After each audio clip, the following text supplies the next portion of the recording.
Welcome to Book Rising, a podcast by the Radical Books Collective. Hello and welcome to our Radical Publishing Futures series. We are hosting conversations on diversity in publishing.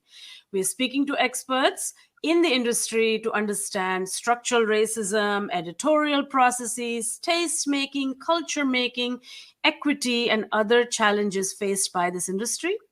Today, we are focusing on the UK, and I have two prolific and inspiring women in the studio, Margaret Busby and Ellah Wakatama. I'll say a little bit about them. Margaret Busby is a Ghanaian-born writer, editor, broadcaster. She was Britain's youngest and first Black female book publisher when she co-founded the publishing house Allison and Busby in the 60s. She has edited the Daughters of Africa anthology, and then the second New Daughters of Africa anthology. And she was awarded the London Book Fair Lifetime Achievement Award in 2021, as well as the CBE, and she is a member of the Royal Society of Literature.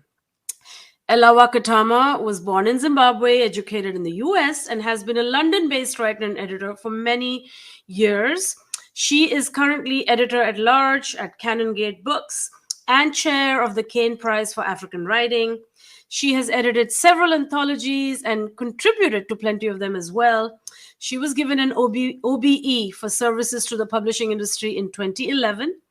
And the New African magazine also named her one of the 100 most influential Africans in 2016.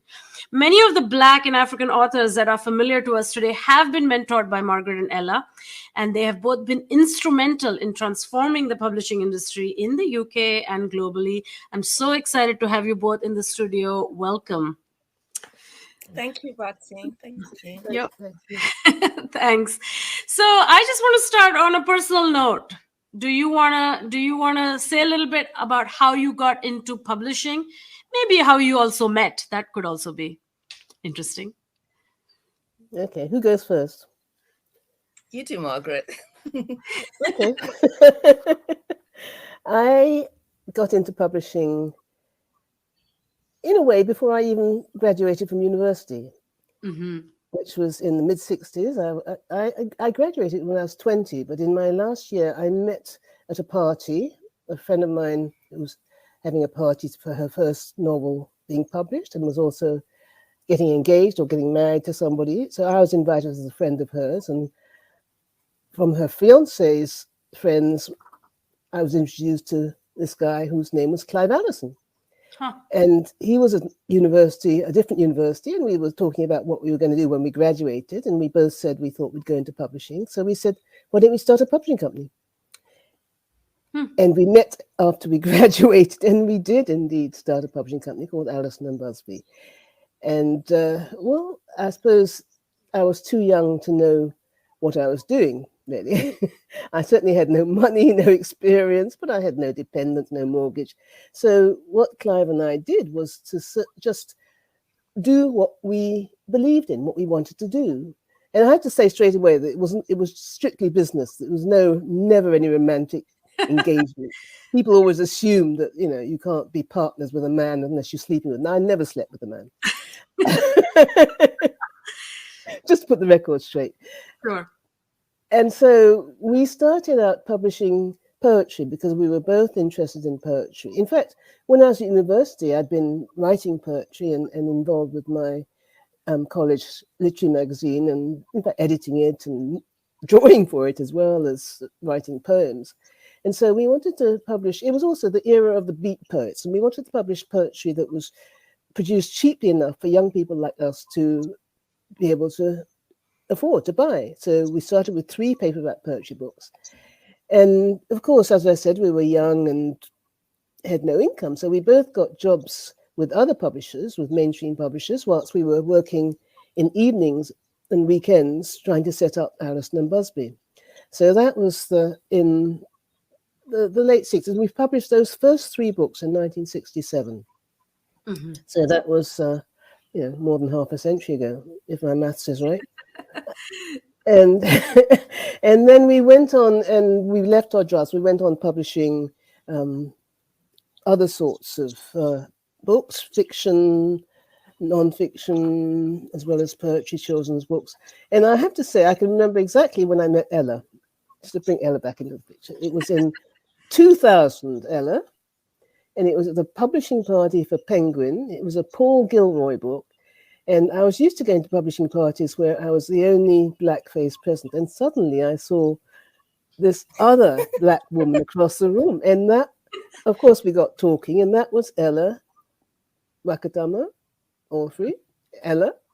And we kind of carried on from there. We kept in touch. We became friends. In fact, I wrote something for a Penguin book that you were publishing. It was the introduction to Bessie Head's A Question of Power. You asked me to write an introduction to. And so we kept in contact from, for the last, 2.5 decades, as it were. Mm-hmm. Wow.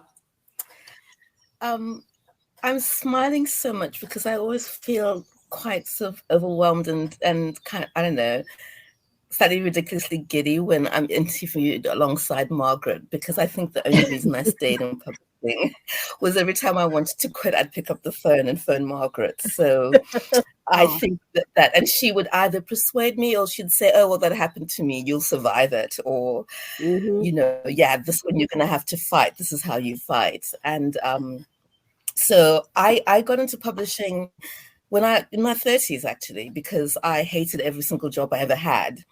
And nothing really made sense to me. I'm a really good administrator. So, I can organize anybody, which meant that I ended up in lots of jobs that required very little of me. I think I was basically bored out of my mind for most of my life. And it was my ex-husband and my daughter who pointed out that all my time and money was spent on books, so maybe that could be a job. And my best friend's brother is the Zimbabwean writer Peter Godwin, who introduced me to his agent, she was his publisher, then Arabella Stein. And I always remember her because she was the only person who was like really generous and said, okay, I don't have a job for you, but this is how you go about it. And then I temped for a year. For a year, I tempted Penguin. And every Friday I would go to HR and say, hi, it's me. Do you have a job for me? I think they just gave me one so I could leave them alone. But what Margaret is saying is so important. That we met when I was in my first job, and Paul Gilroy's book Between Camps was the first book I was given to do an edit alongside with my boss, Simon Winder. And it was really important to me because I was editing or learning how to edit, working on a book by one of the hugest intellects of our time.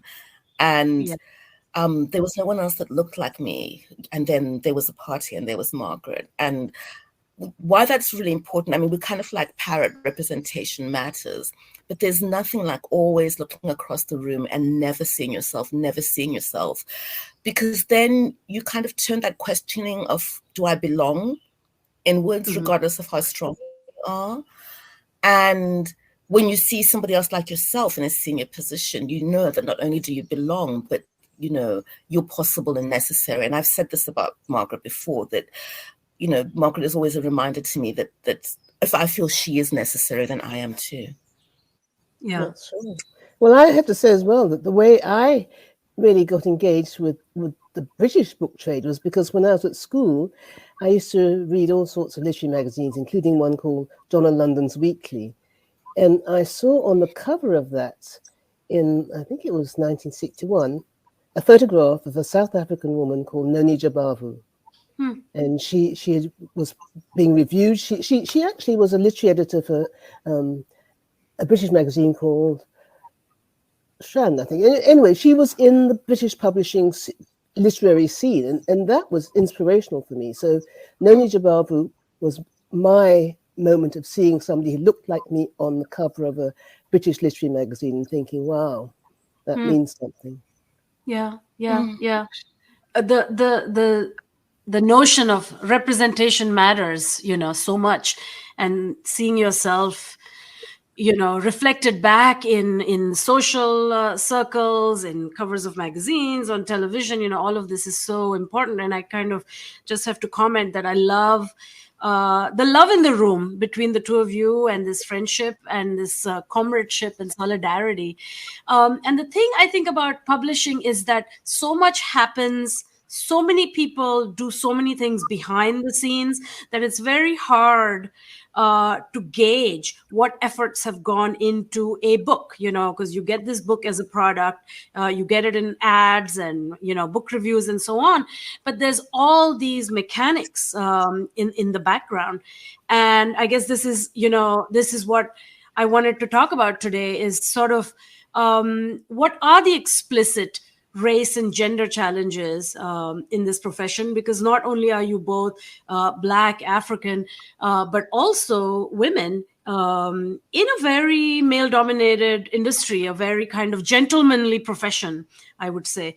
And what do you think have been some of the barriers for Black, Asian, international writers to get their works published? I mean, we can come back and talk about what's changed, but I guess I'm trying to get a sense of the history of this. Well, I suppose one has to accept that whatever happens in publishing mirrors what happens in society. Right. So there are barriers that have affected women, and African women, Black women, brown women, that are reflected in what's been going on in the wider society, not just in the publishing industry. And as you said, publishing was traditionally considered an occupation for gentlemen. It was Frederick Warburg, who was the founder of a company called Secker and Warburg, who actually used that phrase, I think, first. So it was not necessarily a normal thing for either Ellah or me or anybody who looked like us to try and make a profession out of publishing. Mm-hmm. So I don't know, we were part of something that is an ongoing challenge, trying to make publishing represent the real world. Mm-hmm. What Margaret is saying about an ongoing challenge is really crucial, because I think sometimes people look at our moments in time where more and more Black writers across genres are getting published and think, well, we've achieved something, yet we are so far away from where we need to be. And one of the things that recent politics have taught us is that rights that are gained can be lost again if we're not really vigilant. And I mean that quite seriously. I think what the barriers are, they are deeply structural, but to my mind, at the end of it, it comes down to a lack of imagination. Because if you can't, the whole reason one reads is, you'd read to educate yourself, to be entertained, to escape, for a whole variety of reasons. But the very act of reading is about imagining yourself into a different place. These are marks on a piece of paper. But, but being able to decode them means that you can imagine yourself into a different world or into a different personhood. And it's ironic that the people who produce that work have such trouble imagining other people also producing that work. I think that you were asking about the different people who make a book. Commissioning editors, as Margaret and I are, often the ones who are the face of, of publishing. But I think right now, if you were to ask me where should we be focusing in terms of making change, I would say within the sales and publicity departments in marketing, because if you have senior level Black people who are actually controlling budgets in those places, then that can make all of the difference. I can buy a book by a brilliant Black writer, but if I don't have backup from those departments, that book is not going to do as well as it should. Wow. That continues to be an ongoing battle. But if someone in your position, with your reputation, either of your positions, are saying this is the book, why would there be resistance to backing up such a book? You know what I mean? Like if you thought this author... Yeah. Sorry, Margaret, please go ahead. No, what I'm saying is that there are so many things that need to change, not only within an individual publishing company. I mean, you have to think in terms of the books pages on newspapers. You have to think about the salespeople selling books into shops. And I certainly know from the era when I was first publishing, some of the challenges were to do with the fact that the salespeople, if they couldn't pronounce the name of an author, thought it must be a difficult book, whether you're talking about Buccia Machetta or whoever. So you have to start from a quite a low, what's the expression? It's not a low bar, and that there are so many different challenges. And it's all quite recent that changes began to happen. I'll tell you a story, which I've mentioned this several times. I mean, the anthology New Daughters of Africa, which came out in 2019 and included Ellah and 200 other wonderful women of African descent. And there were a lot of festivals and other events around Britain that Myriad, who was a small independent publisher and who worked very hard to do this, they arranged. And at one of these, I was on a panel with some other women from the anthology. And well, there are two things. There are several things I took out of those events in 2019. One was being on the panel with a contributor who said this was the first time she'd ever worked with a Black editor, because I'd edited her piece for that book. Another time was another contributor who'd said, well, she'd done a book and there was a national newspaper who had been going to do some feature on her, and then she was told they'd already had something on a Black Muslim woman the week before, so they had to postpone that. And then there was another occasion where after the panel event we were doing, I was speaking to members of the audience who said they'd had a talk from another publisher, a mainstream publisher, who'd been discussing mainstream books. No, sorry, I'll put it right. This was a mainstream publisher who was discussing normal books and diverse books. What? Wow. Exactly. Even the poverty of that vocab, Margaret. You think you're a publisher and you're thinking mainstream and you're using diverse wrong anyway. And, this is the language we hear all of the time. Exactly. I could add to this. Yeah. Go ahead. I was going to say, I could absolutely add to those stories. In fact, one of the things I want to say is that I do work for, I think I'm the happiest I've ever been in my publishing life working for Canongate, because it's a good team of people. But at the same time, what Margaret is saying about if this hasn't been done before, one of the first things that a sales team looks at when they're publishing is how have these books sold in the past? And you often, with Black writers who've been writing for a while, you'll look and you'll think, well, those sales don't reflect the critical acclaim this book has gotten. But those sales are what an advance is going to be based on, what a marketing budget is going to be based on. The layer that we need to grow is an understanding that it's not a level playing field. You can't just put the two writers, my Black writer and my white writer, because I publish across the board, and give them the same starting line, because my Black writer is starting from back there anyway because of our perceptions. And so extra effort is always needed. And that's it's really important. It's not extra effort because their talent is any less. It's extra effort because from the beginning of this industry, they were excluded.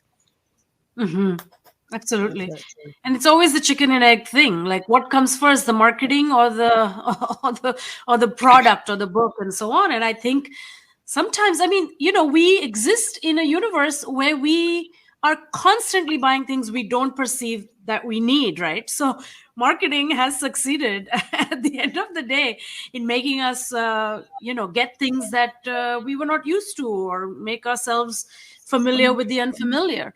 The other thing that you both are saying is this notion of a finite space of publishing. Many years ago, I was pitching a translation of a fiction on Rwanda by a Senegalese author. And at that time, Philip Gorovich had published his sort of reportage book on Rwanda that had sold a zillion copies. And the publisher said, "Oh, we already did the book on Rwanda. It's been done." Or as Margaret said, "Oh, yes, there was a Muslim woman on the cover last week. How can we have another diverse person?" So it's this kind of notion of a finite space all the time that, there's just this little box and you have to just kind of slot yourself into it. Do you feel some of this is changing? Is there, both of you have a sense of a longer arc of how publishing has evolved in the UK Do you recall moments that were optimistic, sort of pivotal shifts to opening up conversations, publishing exciting new Black Asian writers?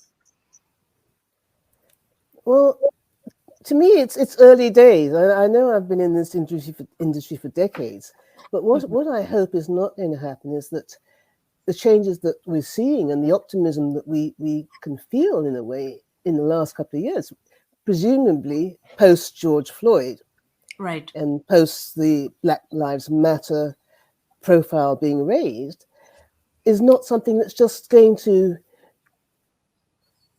evaporate, if you like, or be replaced by something else more topical or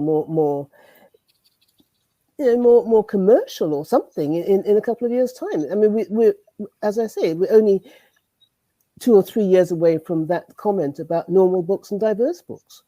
Right. So let's revisit it in 5 years' time, 10 years' time, and see what can happen. I mean, the other thing, talking about changes, there are so many reviews that have been done, so many surveys have been done over the decades about the publishing industry, about how diverse or otherwise it is, how it's improving.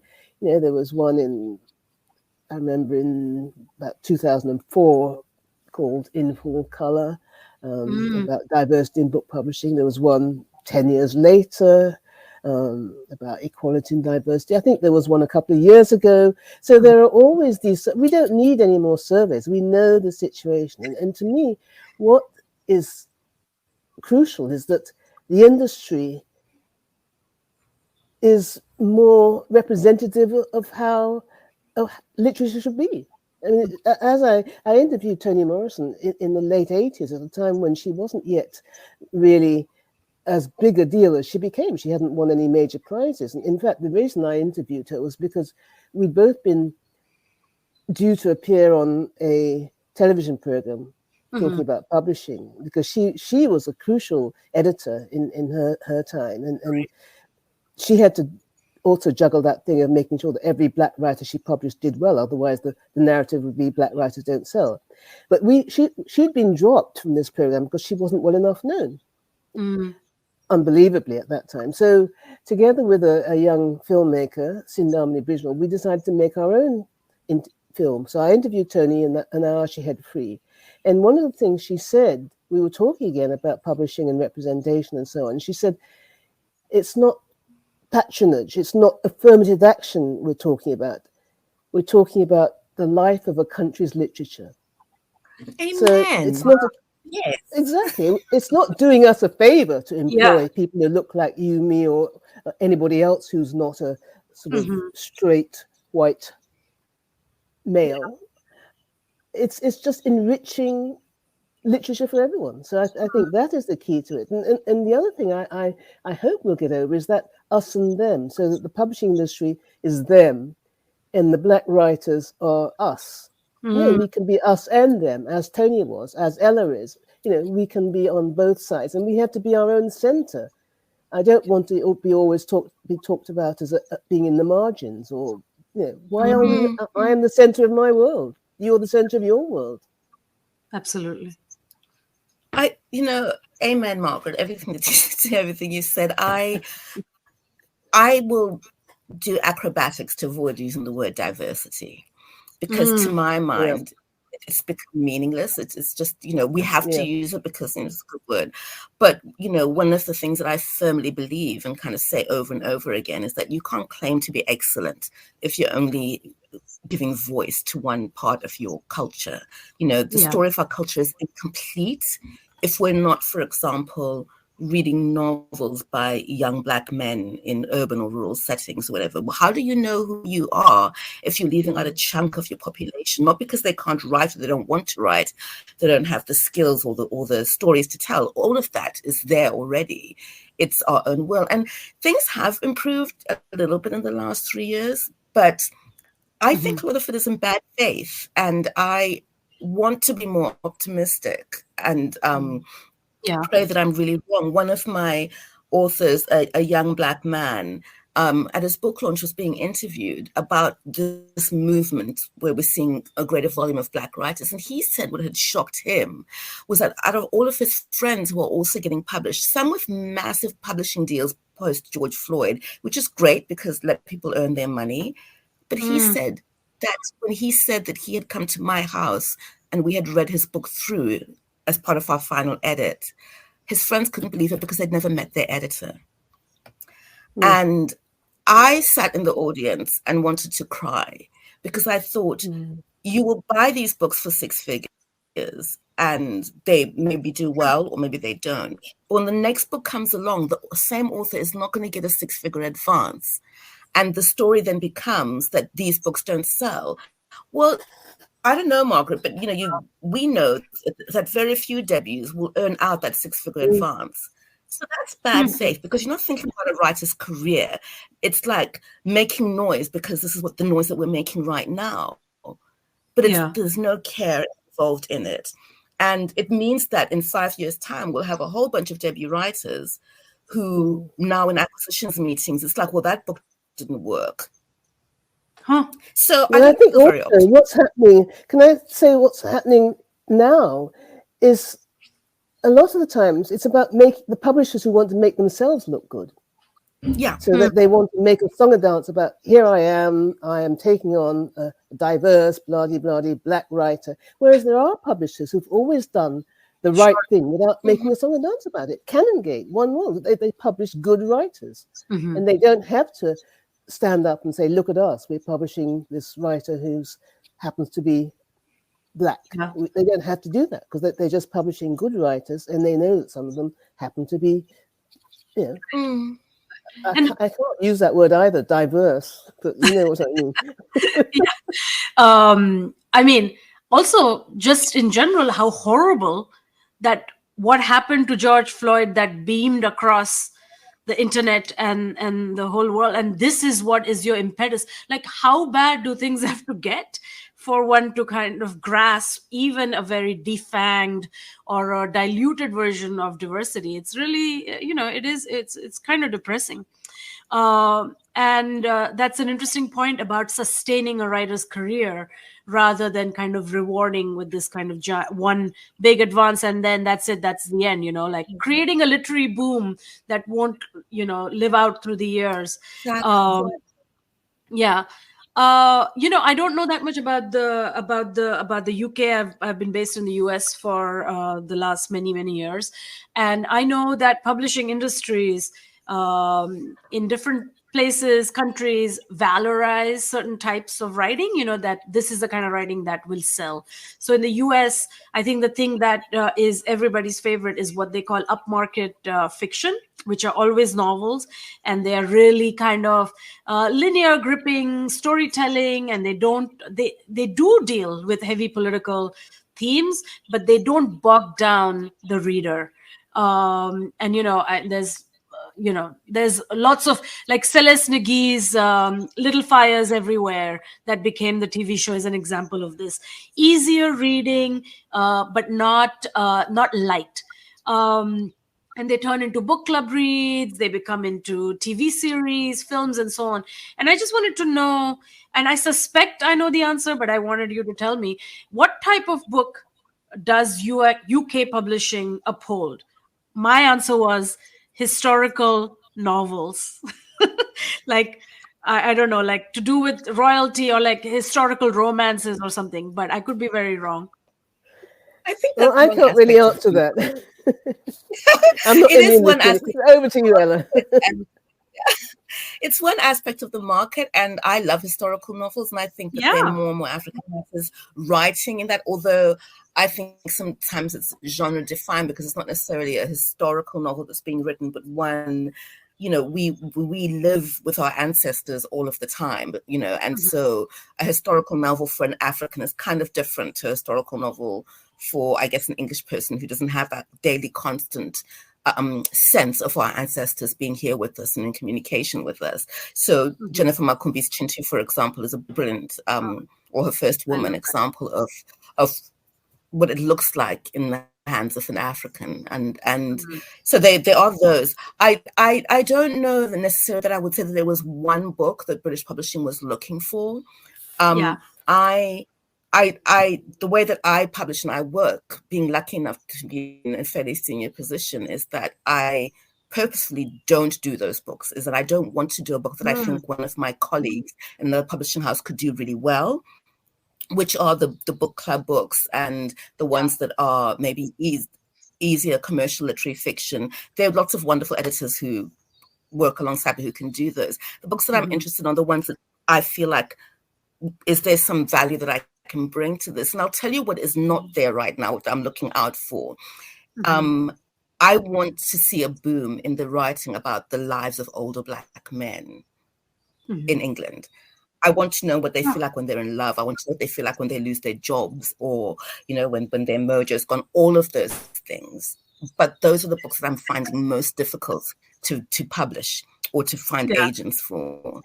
And it's really important for publishers of color, maybe for all publishers, to think, which bits of our story are we just not seeing on the shelves? And it's, you know, I think that it's wonderful that you know, a writer like Sally Rooney will capture everyone's imagination and everyone wants to read about the lives of young people in a particular part of the UK. That's great. But it should point out to us that we shouldn't just be reacting to what's coming to us from agents or whatever. Really, we should be out there thinking, which bits of our culture are we not giving voice to, or facilitating their voices rather? And for me, at this moment in time, that's one group of people who I am longing to hear from. And I think that, you know, if we want to actually make change that's systemic and lasting, it has to be about not just responding to a market, but thinking about, you know, how do you create something that readers are going to want as well. Yeah, the Sally Rooney, it's just about the young people in heat having sex, lots of sex. That's what. Which is great. You know, which is awesome. I've taught classes where writers will say, you know, yes, I live in Kampala, and what I want to do is write about flowers. And I want to be in a position where that writer who wants to write about flowers can write about flowers and have the same heft behind her or behind him that a white writer would have. Absolutely. Margaret, what do you think? No, I think Ella summed it up very well. And I have to say, I'm no longer an active publisher in the same way as Ella is, because I'm just a retired old lady, except they won't let me retire. But not allowed. But it is crucial that writers are allowed to write what they want to write, as well as are able to engage with editors such as Ella is, who understand and will work with them to help them deliver that. In fact, I'm just going back to the first novel I ever published, which was been turned down by publishers on both sides of the Atlantic. It was a novel by an African-American man called Sam Greenlee, and it was called The Spook Who Sat by the Door. And that was a novel that no one wanted, but it went on. We published it. It was our first novel. I edited it with Sam, and we sold extracts to the Observer magazine, and we sold translation rights around the world. It was actually filmed, but it was a diversity story. It was about the fact that the CIA had been accused of not having a diverse workforce, so they trained and employed a Black man who became the spook who sat by the door, so everybody could see they had a Black employee. And he, meanwhile, was organizing freedom fighters in Chicago. So that was in 1969. And that whole issue of publishers saying, look, we've got a Black writer, look at us, is a bit like the spook who sat by the door.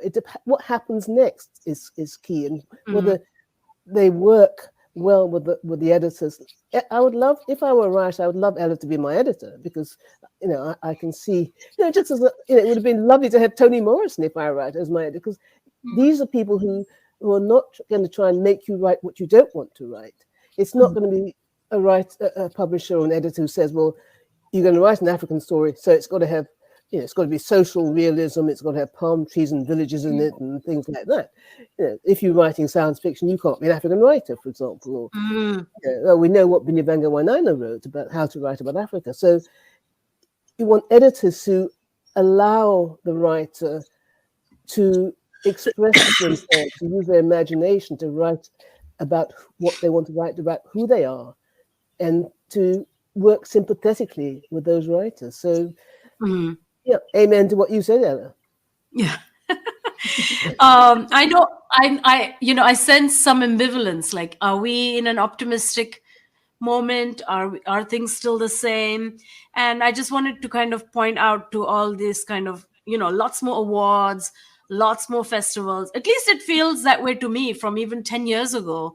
There's just like a whole, there's a whole spectrum of awards and literary festivals that, create a lot more exposure for writers. So, what do you think? What contributions do these things make? Do you feel there's some kind of shift, or is it what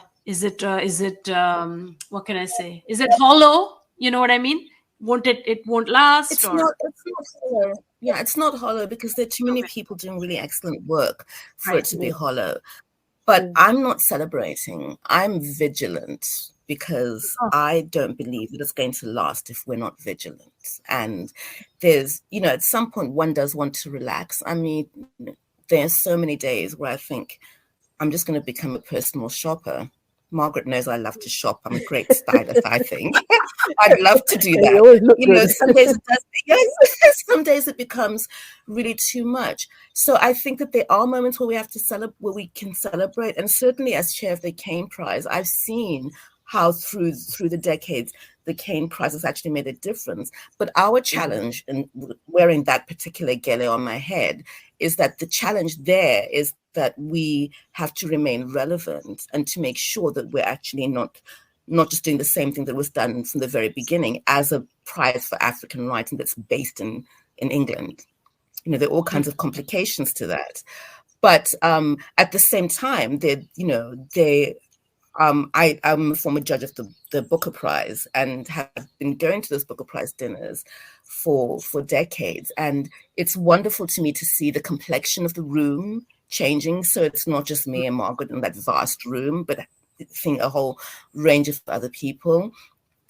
I don't for a minute trust it, though, because the change that's happening, a lot of it, while it may be well-intended and while there are great people doing work, at the base, none but ourselves. If we're not doing it, I don't know if we can necessarily trust that change will be there forever.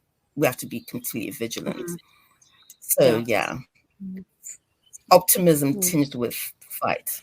Cautious optimism. That's the phrase, right? I think I'm slightly optimistic because also there's a younger generation who are challenging the conventions in a way, and so you see different things in terms of online platforms as well as publications, and so I am equally cautious and vigilant, but hopeful.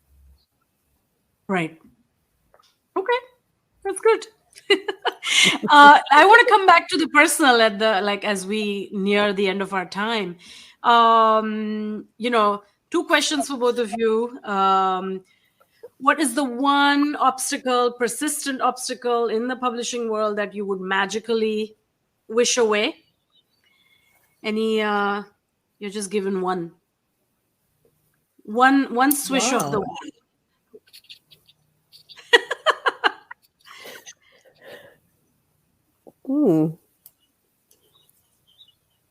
I don't have an answer yet. Have you got one, Ellah?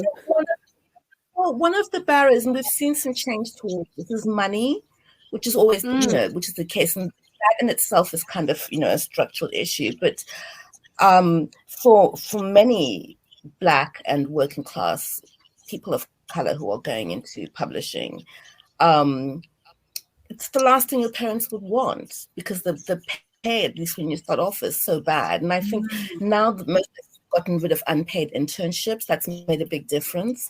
And I think we're more aware of it. But then it also cascades into things like authors being asked to come to festivals and there's no pay because it's for publicity. For people of color, then I would also include, working class people in this as well, across the board. All of those social things that are part of our publishing industry, part of the literary life, there are barriers to that are to do with money. And we very rarely think about it. Very rarely think if we, are holding this festival here and the author's going to come and they're going to be paid £150. What does that mean for somebody who doesn't have the backup of generational wealth? That's not enough money. And so it's impossible to magic that away. But for me, what I would magic away is our willful ignorance or our willful disregard that very about. Yeah. Wow. I don't know why I forgot. I mean, publishing pays horribly. So yes, you're right. That would be a huge imperative from entry-level jobs, to start to think more about that. I like that answer. Margaret, you have to find one. Well, I will ditto that one. And one obstacle. Well, I'm racking my brains. It'll probably take me. I should have been thinking about this for days, but nothing sprung into my mind. Okay. I think I would wish away that us and them mindset, so that the writers who are not normal in publishing terms are not, on the other side of the barrier, so that we're all in it together. We're all trying to make literature richer, and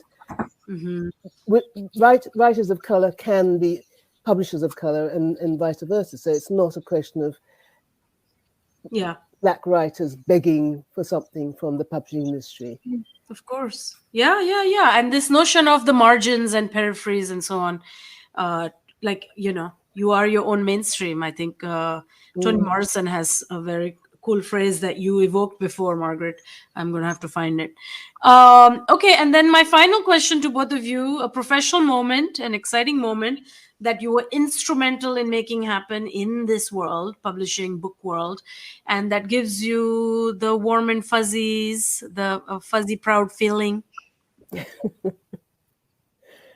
Oh, there are many. One that keeps giving is the fact that, I, as you know, I compiled an anthology called Daughters of Africa in 1992. And after that went out of print and it was not possible to reprint it, together with Candida Lacey, who was the commissioning editor when that came out, and became the commissioning editor of New Daughters of Africa when she was at Myriad. There was a platform given to another 200 women of African descent, including Ellah, and they all very generously waived their fees. And because of that, it was possible to create a sort of scholarship, whereby a women student from Africa got a free course of study at the School of Oriental and African Studies, London University. And the first winner of that, Insa Lahumyo, went on to become winner of the Caine Prize last year. So I think that whole trajectory from the people who were inspired by Daughters of Africa in 1992 to the publication in 2019 of New Daughters of Africa, with all these wonderful women who waived their fees to enable this award, and to see the baton being passed, that just tells me that's what it's about for me.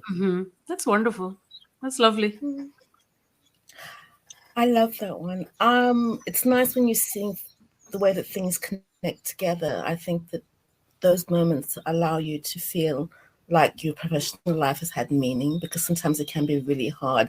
I'm not going to name a single one, but what I do love is those meetings behind closed doors where I may still be the only Black woman in the room, but decisions are being made. I love sitting where decisions are being made and influencing those decisions. I don't actually care if anybody ever knows that I was sitting in the room, but it's really important to me. And it's something that I take that responsibility really seriously. And I think that, there are so many people who do work behind the scenes in that way and don't necessarily yell about it or whatever else. But I think that, those moments are really important to me, where I can say, you should be looking at that person when nobody else around the room would have done that. That's when I feel like, That's brilliant. And that sort of echoes one of the things I live by, which is it's amazing what you accomplish when you don't care who takes the credit. Right. Exactly. No. Amen. I've been around writers, and Ellah has like the most gangster reputation. It's like, oh, I'm having this and that. I'm going to ask Ellah. I've emailed Ellah, and these are all people who are, famous and are at literary festivals. I love that. But thank you so much. This was so exciting, and it's a wonderful conversation. And I just want to say, very inspiring. Keep doing the work you do, because I think you're changing it one book at a time. So I hope we can stay optimistic. And you keep on doing what you're doing, Bhakti. Thank you, Margaret.